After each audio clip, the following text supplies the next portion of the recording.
గురించి కూడా మనం మాట్లాడడం జరిగింది.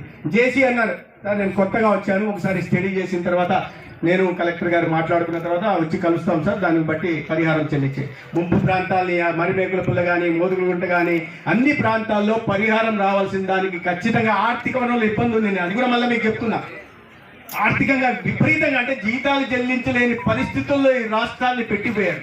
ఆ డబ్బంతా దోచుకొని ఆయన ఖజానాలో దాకా ఖజానా ఎక్కడుందో వెతికే ప్రయత్నం చేస్తాం, ఎక్కడెక్కడ అవినీతికి పాల్పడతాడో చేస్తున్నాం. ఆయన ఖజానా కొల్లగొడతా మీరు గుర్రపు కోటను కూడా కూలుస్తామని ఆ రోజు తెలుస్తుంది.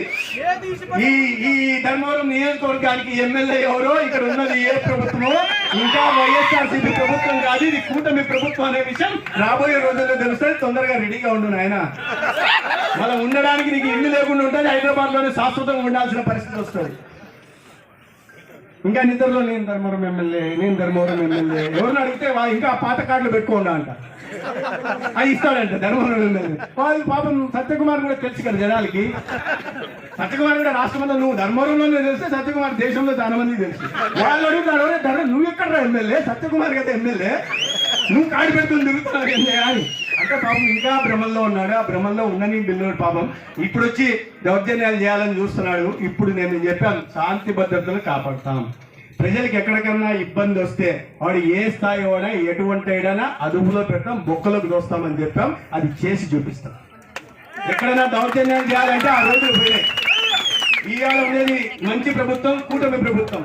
దౌర్జన్యం చేస్తా, ప్రజలను అడ్డుకుంటా, ప్రజల మీదకి పోతాం, కబ్జాలు చేసుకుంటాం, ప్రజల్ని కొడతాం, దాడులు చేస్తాం, కేసులు పెట్టిస్తాం అంటే ఈ ప్రభుత్వంలో కుదరదు. అటువంటి పనులు ఎవడన్నా చెయ్యాలని బహుశా కళలో కూడా ఊహిస్తా అంటే ఆ కళల్ని మానుకోండి.